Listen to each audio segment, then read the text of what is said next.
मेरे घर आओ पाने के लिए। तो ठाकुर जी बोले मैं तेरे घर पाने जाऊंगा तो यहां पे कौन खड़ा होगा मेरी जगह?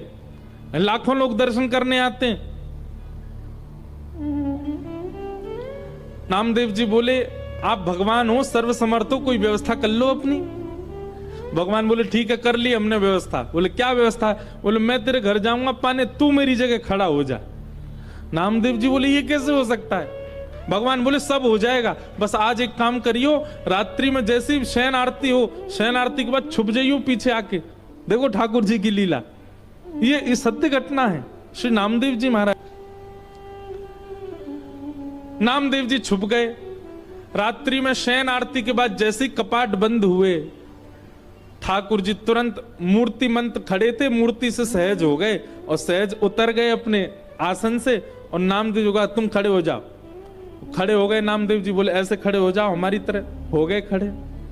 अब ठाकुर जी उनका श्रृंगार कर रहे हैं, अपनी जैसी पगड़ी पहनाई, अपने जैसे वस्त्र पहनाए, अपने जैसे पूरे हाथ पाम कर दिए। नामदेव अब हम जा रहे हैं तुम्हारे घर प्रसाद पाने, 2-4 घंटा में मंगला आरती होगी, खड़े रहना यहीं पे।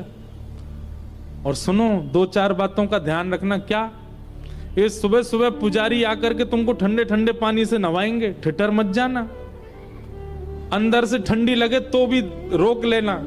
नामदेव जी बोले वो कैसे रोकूंगा? बोले हम नहीं रोक रहे इतने साल से, रोज रोज हमको भी नवा देते हैं सुबह 4 बजे, हम भी तो अपनी कंपन होता रोकते हैं उसको। और सुनो फिर दूध से नवाएंगे तुमको, उसके बाद शहद डालेंगे तुम्हारे ऊपर।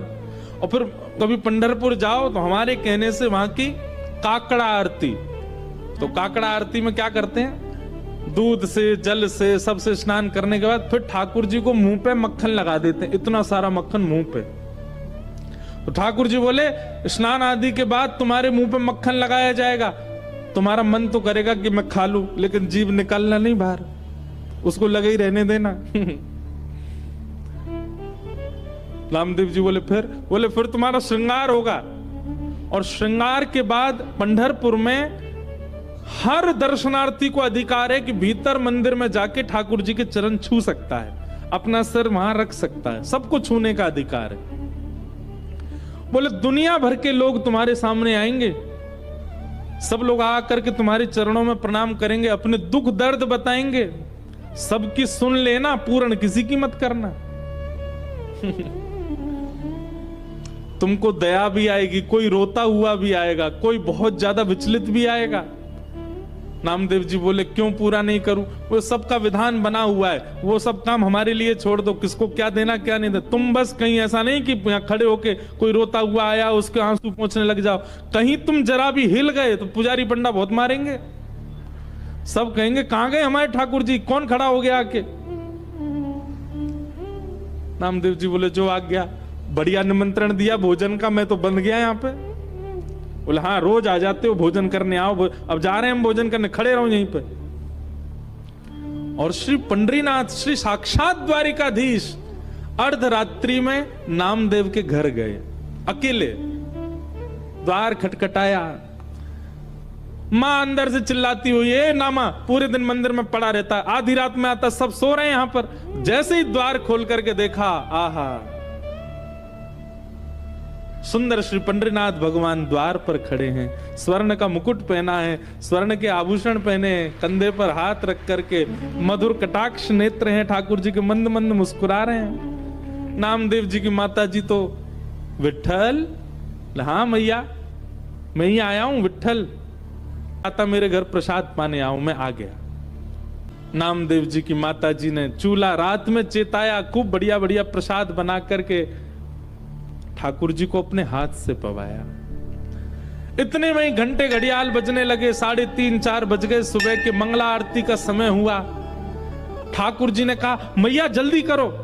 बोले क्या हो गया? अब आपको मंगला में जाना है? बोले मंगला में अब मैं तो व्यवस्था करके आया हूं वहां पे, लेकिन मुझे आज तक तो मैं दर्शन देता था काकड़ा आरती में, मंगला आरती में, आज मैं दर्शन करने जाऊंगा।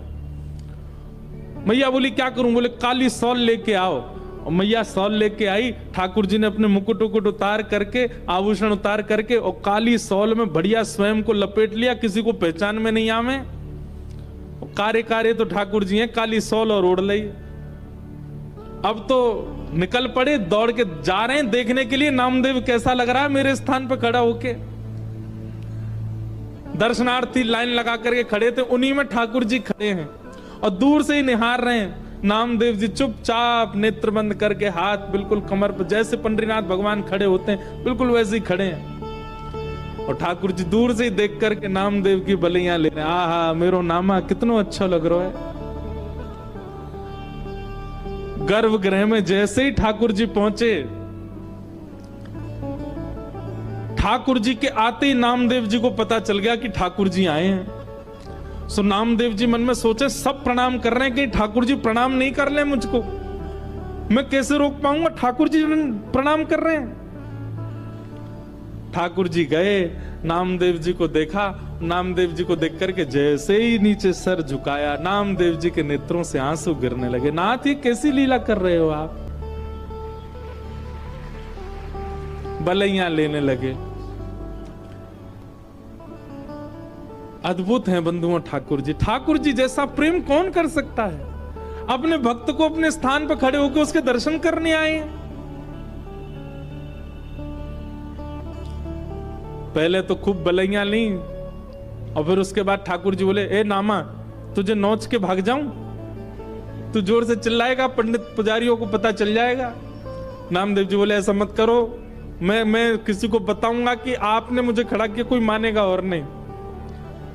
ठाकुर जी चिढ़ा रहे हैं नामदेव जी को, नामदेव जी घबरा रहे हैं। ऐसी लीला, इसको कहते हैं रास। क्या कहते हैं?